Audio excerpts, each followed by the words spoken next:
오늘 사무엘상 7장입니다. 사무엘상 7장 말씀을 보면 12절에서 우리가 너무나 잘 알고 또 은혜로운 단어가 등장을 하죠. 에베네셀, 원뜻은 도움의 돌이란 뜻이 되어지고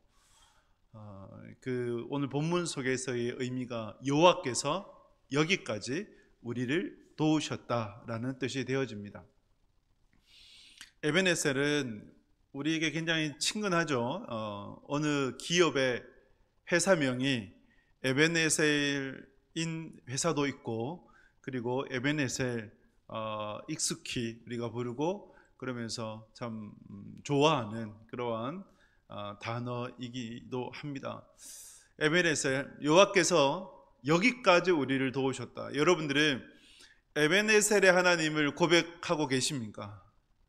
2025년도 이제 얼마 남지 않았잖아요. 그죠? 한 달 남았는데 2025년도를 되돌아보면서 여러분들이 에베네셀을 고백을 합니까? 하나님께서 정말 여기까지 나를 인도하셨어 라는 고백. 2025년도 뿐만 아니라 여러분들 오늘 예배를 드리면서 여러분들의 일생을 한번 되돌아보셨으면 좋겠어요. 태어나서 어릴 적에 어떤 분들은 울산이 고향인 분들도 있고, 아니면 사실 울산은 대부분이 타지죠. 타지에서 오신 분들이 많은데, 타지에서 학교 따라 대부분 취업 따라서 울산에 오셨을 테고, 그래서 중고등학교를 지내고 또 여기서 청년 시절을 보내면서 지금까지 50년, 40년, 50년 동안 울산에서 이렇게 지내는 그런 기간들, 여러분들 한번 되돌아보시면서 하나님께서 여기까지 인도하시지 않았다면 결코 우리가 올 수 없었던 그 걸음이지 않겠습니까? 하나님께서 지금까지 인도하셨고, 에베네셀의 하나님을 여러분들이 고백하신다면 임마누엘의 하나님을 고백하게 될까요? 임마누엘, 여호와께서 지금 우리와 함께 하신다. 그리고 그 임마누엘의 하나님은 이후로 여호와 이레의 하나님이 반드시 되실 것입니다. 여호와께서 여러분들을 위해 은혜를 준비하고 계십니다. 그 풍성함을 누릴 수 있는 여러분들이 되시길 주님의 이름으로 축복합니다. 에베네셀의 하나님을 고백하는 신앙, 우리에게 무엇이 필요할까? 에베네셀을 고백하기 위해서 우리는 어떤 신앙의 역량들을 더 키워야 될까를 생각해 볼 때 이 사람이 생각이 나더라고요. 여러분 이제 야구를 좀 아신지 모르겠는데, 미국에 이번에 이제 야구 시리즈에서 LA 다저스라는 팀이 이제 우승을 했죠. MVP를 누가 받았냐면 일본인 투수가 받았어요. 일본인 출신의 야마모토 요시노부라는 선수가 받았는데, 이 선수는 미국에서 가장 비싼 투수입니다. 그래서 12년 동안 계약을 했는데 약 3억 2천만 달러, 우리 돈으로 보면 한 거의 5천억에 육박하는 그런 엄청난 금액 아닙니까? 그죠? 이제 계약을 하고 미국에서 이제 투수를 하면서 이번에 월드 시리즈의 7경기 중에 3번의 승리 투수가 된, 그래서 메이저리그 월드 시리즈에서 MVP를 받았던 선수가 이제 야마모토예요. 근데 이 선수가 원래 이러한 특별한 선수였는가 할 때 아니었거든요. 그렇게 특별할 것이 없었어요. 체격도 굉장히 왜소했고, 그리고 수많은 그냥 선수 중에 한 사람, 그저 그런 선수였는데, 그런데 이 선수가 특별한 투수로 성장할 수 있었던 것은 그의 스승 때문이었습니다. 야다 오사무라는 코치를 만나서 이런 조언을 받았어요. 너가 지금 하던 훈련대로 또 투구폼을 갖고 공을 던지면 너는 그저 그런 선수로 있을 수밖에 없다. 그런데 내가 지금 너에게 가르쳐주는 이 훈련을 거듭거듭 한다면, 또 투구폼을 새롭게 익힌다면 너는 반드시 특별한 선수가 될 거야. 그것은 내가 책임진다. 그래서 이 야다 오사무라는 코치를 만난 이후에 모든 것을 버렸어요. 새롭게 익히고 새롭게 훈련하고, 그렇게 했을 때 오늘날의 특별한 투수로 성장할 수 있었던 것이죠. 여러분, 우리에게도 이와 같은 영적 멘토가 필요하다. 영적 멘토가 필요하다. 사실 제가 이 부분을 묵상을 하면서 정말 하나님 앞에 간절함이 있었다면 하나님, 제가 우리 성도의 성도들에게 그러한 영적 멘토가 되게 해주십시오라는 그러한 기도를 하나님께 올려드렸었거든요. 근데 이 기도를 올려드리면서 사도 바울을 묵상하게 되었어요. 사도 바울이 서신서를 보내면서 나를 본받아라 그랬지 않습니까? 근데 사도 바울이 나를 본받아라고 했을 때 그 본받음은 사도 바울 자신을 보고서 배우라라고 하는 것이 아니라 사도 바울을 통해서 예수 그리스도를 본받아라는 것이었거든요. 사도 바울을 통해 예수 그리스도를 바라봐라. 예수 그리스도께서 태양이라면 사도 바울은 달과 같은 존재밖에 되지 않고, 그래서 이제 발광체가 아니라 반사체일 뿐이고 주님의 영광을 받아서 성도들에게 비치는 존재, 그런 사도 바울을 묵상을 하면서 영적 멘토로 세워지기를 소망하며 가졌던 기도가, 나를 통해 우리 성도들이 더욱더 주님 바라볼 수 있는, 하나님 바라볼 수 있는 그런 하나님의 사람이 되게 해주십시오라는 그 기도를 하나님께 올려드리게 되었어요. 여러분들이 영적 멘토를 통해서 더욱더 주님 바라볼 수 있는 복된 믿음의 성도들 되실 수 있기를 주님의 이름으로 축복합니다. 이스라엘 백성들에게도 영적 멘토가 필요했거든요. 그 사람이 누구였어요? 하나님께서 세우신 사람? 사무엘이었습니다. 사무엘을 통해서 영적 멘토를 이제 받아야 되는 것이었는데, 근데 사실 이스라엘 백성들은 이 사무엘로부터 영적 멘토를 받지를 못했습니다. 왜냐, 받지 못했다는 것보다 그들이 처음에는 거부했어요. 사무엘상 4장 1절에 보면 사무엘의 말이, 하나님께서 주신 말씀을 통해서 선포되어진 말씀이 온 이스라엘에 전파되었거든요. 그런데 이스라엘 백성들이 그 말씀을 듣습니까? 안 듣습니까? 안 들었어요. 거부했거든요. 그래서 4장, 5장, 6장에서 거부하니까 어떤 일이 일어났어요? 홈리와 비누아스, 대표되는 범죄자들, 홈리와 비누아스, 그 제사장들 언약궤를 들고 블레셋과의 전장에 나섰고, 마치 그 옛날에 십자군 전쟁 때 십자가를 앞에 들고 자신들의 어떤 야욕, 욕망, 그것을 통해 성찰하려 했던 그러한 십자군 전쟁과 동일하게 언약궤를 앞서서 자신의 욕심들을 채우려고 했던 이스라엘 백성들, 근데 결국은 전쟁에 패하고 언약궤까지 빼앗기게 되었죠. 그러는 동안에 20년이라는 시간이 흐르게 되었습니다. 이 20년 동안에 이스라엘 백성들 안에 영적 변화의 물결이 일어났어요. 그것이 뭐냐면 여호와 하나님을 사모하게 됩니다. 사무엘상 7장 2절에 보면 같이 읽겠습니다. 괴가 기럇 여아림에 들어간 날부터 20년 동안 오래 있은지라 이스라엘 온 족속이 여호와를 사모하니라. 아멘. 여러분, 블레셋과의 전쟁에서 언약궤를 빼앗겼잖아요. 그런데 언약궤로 인해서 블레셋에 재앙이 임했죠. 그래서 이 언약궤가 베세메스를 거쳐서 기럇 여아림 아비나답의 집에 이제 20년 동안 머무르게 되었습니다. 그 20년 동안 머무르면서 이스라엘 백성들 안에 변화가 일어났는데, 어떤 변화가 일어났냐면 여호와 하나님을 사모하게 되었어요. 이런 사모함이 무엇이 계기되었냐면 블레셋이 이스라엘 백성들을 지배해버렸거든요. 그들로 인해서 통치를 받고 그들로 인해서 괴롭힘을 당하니까 마치 사사시대와 같이 죄악을 하나님 앞에 회개하고 하나님 바라보면서 하나님의 은혜를 구하게 된 이스라엘 백성들이었습니다. 여러분, 사모한다는 것이 무엇이냐 하면 애통한다, 통곡한다는 것입니다. 자기들 안에 자기의 죄를 바라보면서 애통함이 있었고 하나님의 은혜를 바라보는 통곡함이 그들 안에 일어났던 것이죠. 그래서 이것을 통해서 우리가 깨닫게 되죠. 시련이, 인생의 고난이 때로는 우리에게 유익을 안겨다 주는 것이구나. 인생의 시련과 고난이 하나님께서 우리에 향하신 은혜의 방편이기도 하는구나. 시련과 고난이 없이 하나님을 사모하면 너무나 좋죠. 그러나 하나님을 사모하지 않으니까 하나님께서 신령과 고난을 허락하셔서 그것을 통해서 하나님께로 돌아오도록 하는 것이죠. 그러면서 깨닫게 되는 것, 시기와 때, 기한이 있다. 하나님을 신앙할 수 있는 기한이 있다는 거죠. 때가 있다는 것이죠.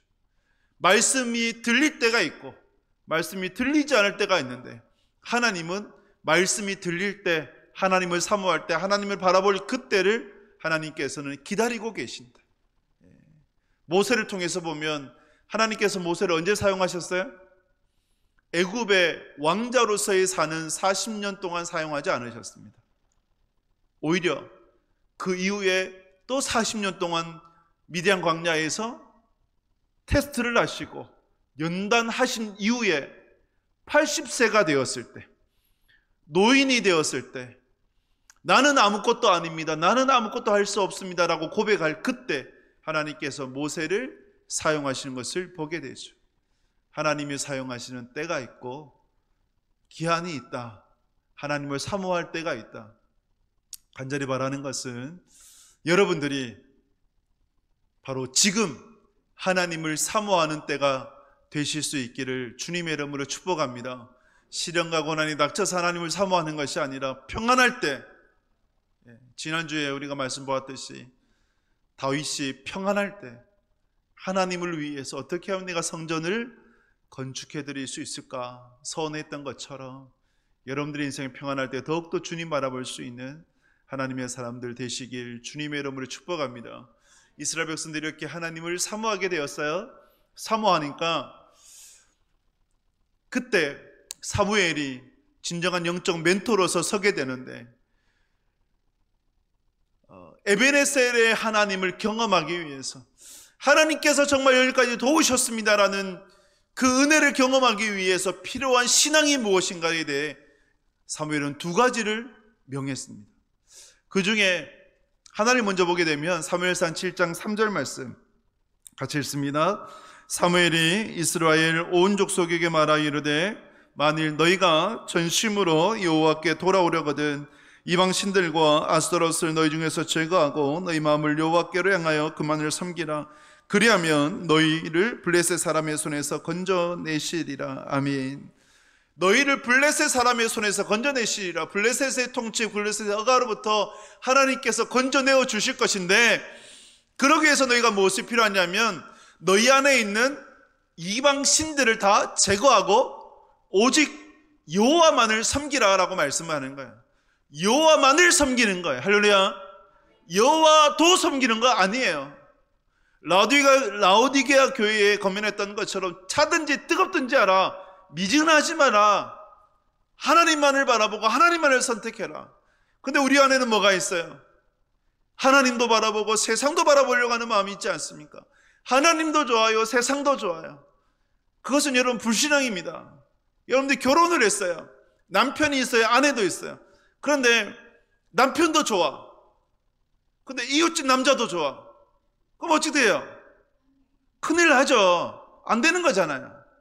하나님은 하나님만을 섬겨라라고 말씀을 하는 거예요. 그것을 위해서 뭘 해야 되냐? 우상을 제거해라. 어떤 우상인가? 이방 신들이라고 얘기를 하는데 4절에 보면 바알과 아스타롯을 얘기를 하죠. 바알은 여러분 잘 아시는 것처럼 가나안의 대표적인 남성 신입니다.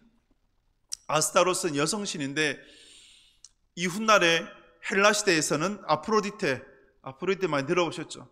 여신, 미의 여신이라고 불렸던 아프로디테로 이름이 바뀌어져서 숭배하게 되었습니다.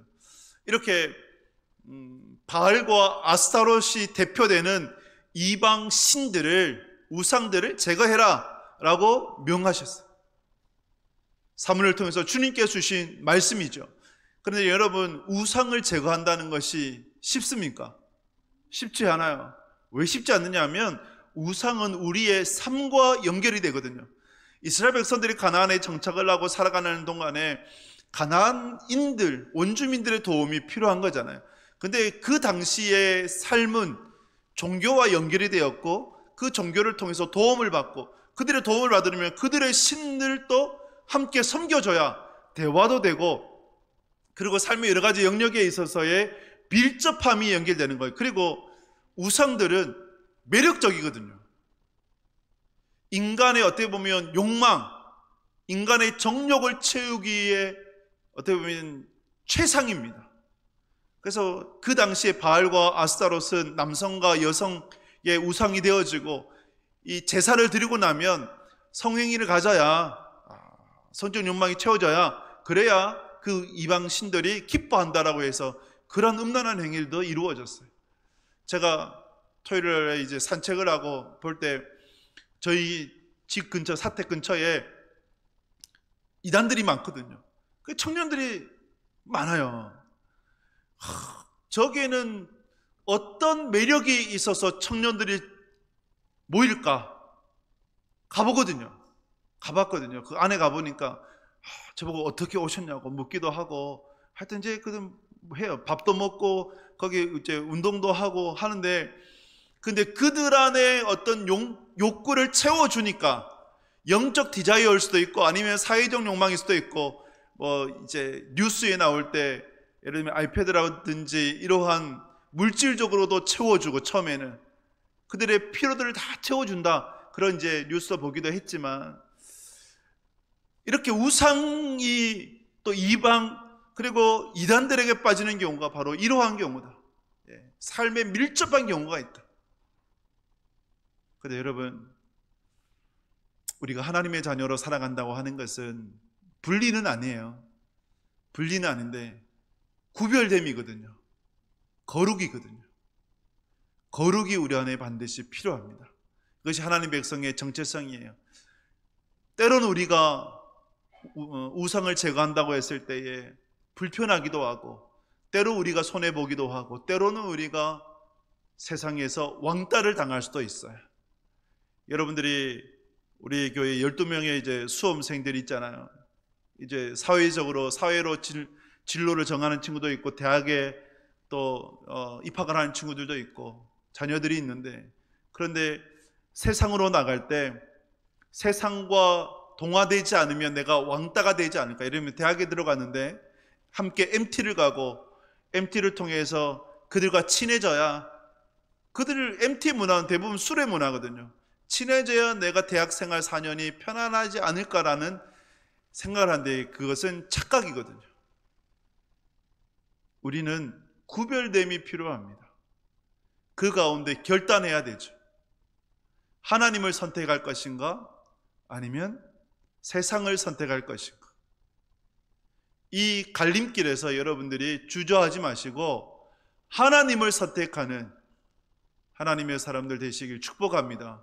우상을 제거할 수 있어야 돼요. 그러면 우상을 제거하려면 내 안에 있는 우상이 무엇인지를 분별해야 되겠죠. 그리고 그 우상에, 어떻게 보면 우상을 내가 가졌을 때에 내게 갖는 어떤 피폐함, 내게 미치는 영향력이 무엇인가를 여러분들이 깨달아야 되겠죠. 여러분들 안에 있는 우상이 뭘까요? 팀 켈러 목사님의 내가 만든 신이라는 책을 보게 되면 우상을 크게 세 가지로 구별합니다. 내 무의식을 장악하고 있는 것이 무엇인가? 아무것도 하지 않을 때, 나 혼자 있을 때 내가 무엇을 하고 있는가? 그리고 아무런 생각 없이 그냥 무의식에 흘러가는 내 생각을 장악하고 있는 것이 무엇인가를 보면 그것이 나의 우상이다. 또 한 가지는 나의 물질을 보면 내가 갖고 있는 돈을 어디에 사용하는가를 보게 되면 그것이 나의 우상이다. 그리고 신자에게 나타나는 우상이 뭐냐? 하나님 앞에 소원하며 기도했을 때 그 기도가 응답되지 않았을 때 그때 내게 나타나는 반응. 마치 가인과 아벨에서 가인이 하나님 앞에 제사 드렸잖아요. 근데 그 제사를 하나님께서 받아주시지 않았을 때 어떻게 되었어요? 분노해서 왜 내 제사를, 예배를 받아주지 않습니까? 하며 아벨을 쳐서 죽여버리잖아요. 그 가인의 제사는 하나님께 드린 예배가 아니라 자기 자신을 위한 제사가 되어진 것이죠.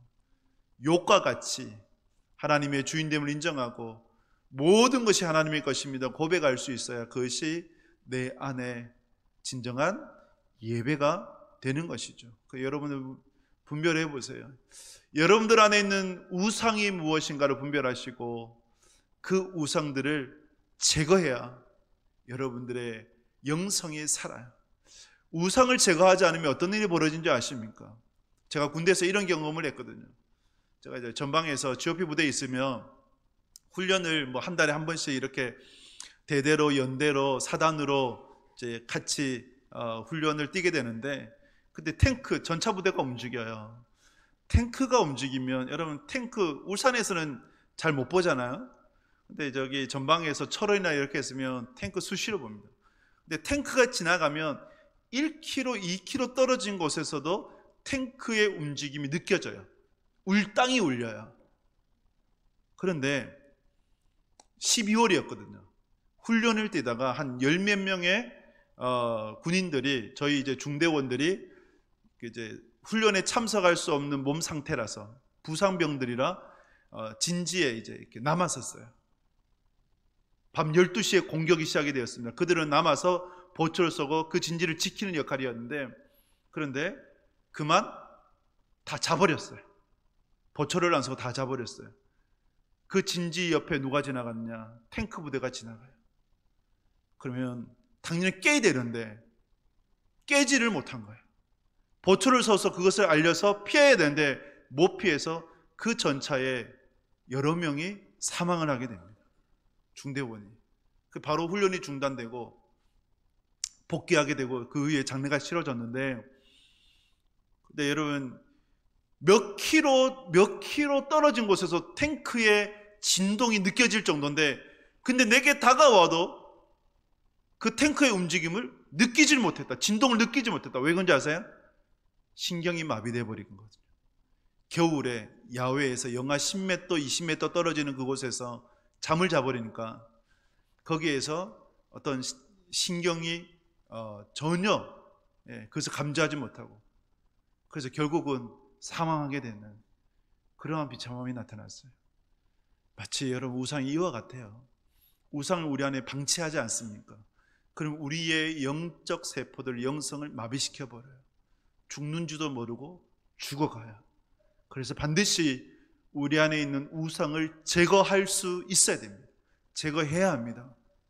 그래야 에베네셀의 하나님의 은혜를 여러분들이 경험하실 수 있는 거예요. 여러분 스스로 한번 돌아보십시오. 내 안에 있는 우상이 무엇인가 살펴보시며 그 우상을 제거하는 하나님의 사람들 꼭 되실 수 있기를 주님의 이름으로 축복합니다. 에베네셀의 은혜를 경험하기 위해서 우리에게 필요한 신앙이 무엇인가? 사무엘은 권면하기를 우상을 제거하고 여호와만을 섬기라라고 권면을 합니다. 명했어요. 두 번째로 권면한 것이 우상을 제거하고 이스라엘 백성들이 즉각 화답하며 여호와만을 섬기게 되었습니다. 그때 사무엘이 이스라엘 백성들에게 미스바로 모여라라고 명했어요. 미스바로 모여라. 5절 6절 말씀을 보면 사무엘상 7장 5절 6절 말씀 같이 읽습니다. 사무엘이 이르되 온 이스라엘은 미스바로 모이라. 내가 너희를 위하여 여호와께 기도하리라 하매 그들이 미스바에 모여 물을 길어 여호와 앞에 붓고 그날 종일 금식하고 거기에서 이르되 우리가 여호와께 범죄하였나이다 아니라. 사무엘이 미스바에서 이스라엘 자손을 다스리니라. 아멘. 미스바로 모여라. 미스바가 어떤 곳이냐? 사사기 20장에 보게 되면 레위인의 첩 사건 때 레위인의 첩이 죽고 12토막의 시선을 나눠서 각 지파로 보냈잖아요. 그 베냐민 지파를 어떻게 해야 될까 할 때 미스바로 모였거든요. 그것이 모인 곳이 미스바. 아마 미스바가 이스라엘의 어떤 중간 지점쯤 됐겠죠. 또 미스바의 뜻을 생각을 해보게 됩니다. 미스바는 망대라는 뜻이에요. 망대. 높은 곳. 광야시대 때에 이스라엘이 범죄했을 때 하나님께서 불뱀을 보내주셔가지고 물려서 죽게 되었잖아요. 근데 살 수 있는 길을 만들어 주셨죠. 무엇입니까? 놋뱀을 망대에 높이 달아서 그것을 쳐다본 자 살리라. 미스바에서 모여서 망대 높은 곳에 계신 하나님을 쳐다볼 때 우리가 산다. 미스바라는 곳에서 모여서 하나님을 바라보자. 이러한 영적 메시지가 담겨 있지 않겠습니까? 그래서 미스바로 모이라 그랬어요. 미스바로 모여서 너희들이 지금 해야 될 것은 여호와 앞에서 물을 길어서 붓고 그리고 금식하고 우리가 여호와께 범죄하였나이다라고 자복하며 기도해라라고 말씀을 합니다. 여러분, 물을 길어서 붓는 행동이 어떤 것일까요? 정결이겠죠. 뭐 어떤 이제 학자들은 세례로 보는데 세례까지 볼 이유는 없는 것 같고요. 정결입니다. 육체적인 정결함을 상징하는 여호와 하나님 앞에 물을 붓고, 그러면서 금식을 하게 되면 정말 마음으로 하나님 앞에 온전히 집중할 수 있잖아요. 그래서 하나님 앞에 집중하고, 그러면서 우리가 여호와 하나님 앞에 범죄하였나이다라고 진정으로 회개해라. 그 죄를 자복해라. 죄를 자복하려면, 회개하려면 죄가 무엇인지를 알아야 되잖아요. 그렇지 않습니까? 여러분, 죄가 뭐예요? 여러분들 안에 있는 죄가 무엇인지 분명한 자각이 있어야 되잖아요. 여러분들이 2025년도를 보내면서 어떤 죄를 지었습니까? 그 죄에 대한 자각이 있어야 회개할 수 있고 하나님 앞에 은혜를 구하며 기도할 수 있는 거예요. 죄의 자각, 내 죄가 무엇인가? 무엇보다 나의 죄는 하나님께서 주신 말씀을 거부하고 하나님의 통치를 거부하는 것이 죄요. 세상과 구별되어야 되는데 세상과 동화되어서 살아가는 것이 죄요. 몸은 주일날 예배당 안에 앉아있지만 그러나 내 마음은 딴 곳에 팔려버린 것이 죄요. 하나님만을 사랑해야 되는데 하나님도 사랑하고 세상을 사랑하는 것이 죄인 것이요. 하나님의 자녀로서 정말 하나님만을 섬기지 아니하는 그것이 진정한 죄 중에 죄라는 것이죠. 그 죄에 대한 분명한 자각이 있을 때 하나님 앞에 그 죄를 자복하며 회개함으로 나아갈 수 있는 것입니다. 그런데 여러분, 하나님의 역사는 무엇이 선행되는 줄 아십니까? 회개를 통해서 선행이 돼요. 전심 어린, 진심 어린 눈물의 회개를 통해서 하나님께서는 은혜를 주시고 하나님께서는 역사를 이루어 가세요. 우리나라의 어떤 기독교 역사 가운데서도 제가 볼 때 하나님께서 은혜를 베풀어 주실 때, 또 나라의 중요한 터닝 포인트 때 하나님은 회개하도록 하셨어요. 눈물을 흘리며 회개하도록 하셨습니다. 크게 세 곳을 보게 돼요. 세 부분을 보게 되는데 1905년도 을사조약으로 한일합방이 이루어지고 일본의 나라가 빼앗겼을 때 우리 한국교회에 어떤 일이 있었습니까?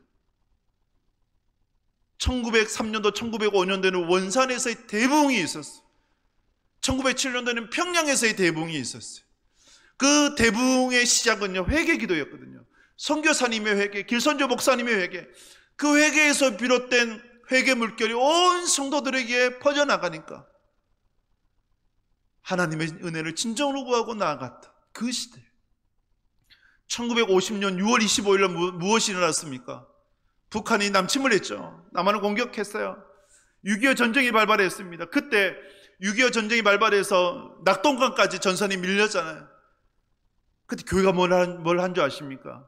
부산 초량교회에서, 그 당시 고신교회죠. 우리 교단교회인데 한상동 목사님, 담임 목사님이었던 그분이 중심으로, 또 고려신학교 학교장이었던 박윤선 목사님 중심으로 해서 전국 피난민 목회자 집회를 열고, 우리가 하나님 앞에 범죄하였나이다 회개하며, 우리가 하나님 앞에 범죄했다고 하는 것은 신사참배였거든요. 한국교회의 수많은 교회가, 수많은 목회자, 수많은 성도들이 아무런 죄의식 없이 신사에 참배를 했어요. 일본의 천황을 바라보면서 절을 하고 하나님을 섬기듯 그들을 섬겼어요. 살려고 섬긴 거예요. 근데 온전한 회개가 없었거든요. 우리가 하나님 앞에 범죄하였나이다라고 하나님 앞에 엎드려서 기도하고 회개했던 그들. 1997년도에는 IMF가 터졌죠. 국가 부도로 대한민국이 부도난 거예요. 그때 한국교회가 하나님 앞에 자복해요. 하나님, 우리가 교만했습니다. 하나님, 우리가 범죄했습니다. 저도 그때 군복무할 때인데 휴가를 내고, 여러분, 군대에 있는데 휴가를 내고 그 인천에서 구국기도에 2박 3일의 금식기도 참석한다는 건 쉽지 않습니다. 그런데 참석하고 싶더라고요. 그래서 이제 휴가를 내고 인천에 가서 금식기도에 동참했던 그때가 기억이 나요.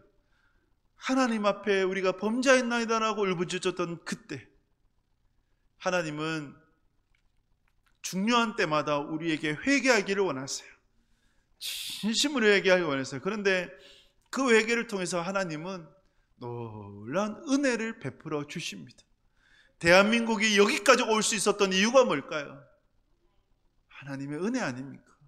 에베네셀의 하나님 아닙니까? 그래서 우리 안에 에베네셀의 하나님을 경험하고 그 하나님을 찬양하기 위해서 진정한 우리 안에 회개가 필요하다.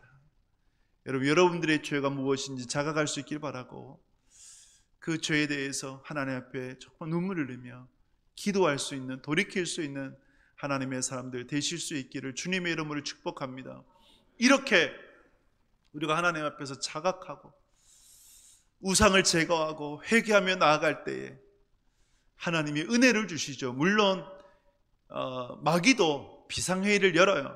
7절 8절을 보면 미스바에 모여가지고 회개 운동을 일으키니까 누가 쳐들어와요? 블레셋이 이때다 싶어서 다시 또 쳐들어왔어요. 그때 이스라엘 백성들이 사무엘에게 우리를 위해서 기도해 주십시오라고 부탁을 하고, 왜? 이스라엘 백성들은 전쟁할 수 있는 준비가 전혀 되지 않았거든요. 블레셋이 쳐들어오면 백전백패예요. 그래서 사무엘이 젖먹는 어린 양, 새끼 중에 새끼죠. 그것을 하나님 앞에 올려드리면서 하나님, 저는 아무것도 아닙니다. 우리는 아무것도 아닙니다. 하나님 은혜가 없이는 안 됩니다 라고 하며 하나님 앞에 기도했을 때 하나님께서 놀라운 은혜를 베풀어 주시잖아요. 어떤 은혜를 베풀어 주셨어요? 우레를 발하여 주셨어요. 블레셋에게는 공포가 있죠. 어떤 공포가 있을까요?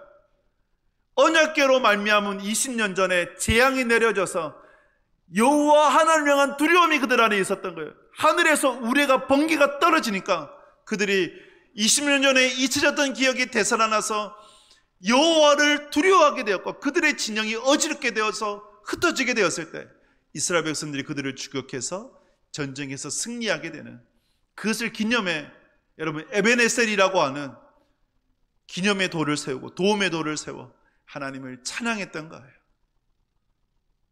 우리가 하나님 앞에 우상을 제거하고 전심으로 하나님 앞에 회개하며 기도하며 나아간다면 하나님께서 반드시 여러분들에게 에베네셀로 역사하실 줄 믿습니다. 여기까지 하나님께서 도우셨다라고 여러분들이 고백하게 될 줄 믿습니다. 그러니 여러분들 안에 온전한 회개와 온전한 우상의 제거가 꼭 있으실 수 있기를 주님의 이름으로 축복합니다. 그러면서 이 에베네셀을 통해서 여러분 한번 되돌아보십시오. 내가 태어나서 유년 시절을 보내고 초등학교를 보내고 중고등부를 보내면서 청년을 보내고 장년을 보내며 지금까지 걸어왔던 시간들을 한번 짧지만 여러분들을 반추해 보십시오. 되돌아보시고 하나님의 은혜가 없었다면 내가 여기까지 올 수 있었을까? 없었죠. 에베네셀의 은혜를 고백할 수밖에 없는 거예요. 여호와께서 나를 지금까지 인도하셨노라. 그 고백을 여러분들이 올려드릴 수 있기를 축복합니다. 그리고 그 고백을 통해서 임마누엘의 하나님을 찬양할 수 있길 바랍니다. 그 여호와가 지금까지 인도하셨을 뿐만 아니라 지금도 함께 하십니다. 하나님이시자 하나님의 아들이신 예수께서 우리에게 오시며 주셨던 이름 임마누엘이에요. 그 임마누엘 하나님이 십자가에서 엘리 엘리 라마 사박다니 왜 나를 버리셨습니까? 라고 절규했을 때에 하나님께서 아들이신 예수를 내어줄 수밖에 없었던 것은 아들을 내어주시면서 우리와 함께 하시기를 원하셨기 때문에, 그 임마누엘 하나님이 되시기 때문에, 그 임마누엘 하나님이 부활하신 이후에 승천하시면서 주셨던 말씀 뭡니까? 세상 끝날까지 내가 너희와 항상 함께 있으리라고 말씀을 하셨어요. 항상 함께 하실 것입니다. 그분은 임마누엘의 하나님을 넘어서서 여호와 이레의 하나님이 되실 것입니다. 여러분들을 위해서 준비하실 것입니다. 그러니 하나님을 온전히 신앙하며 하나님께서 준비해 주신 풍성한 은혜를 향해 한 걸 한 걸도 더 걸어나가실 수 있는 복된 믿음의 사람들 꼭 되실 수 있기를 주님의 이름으로 축복합니다.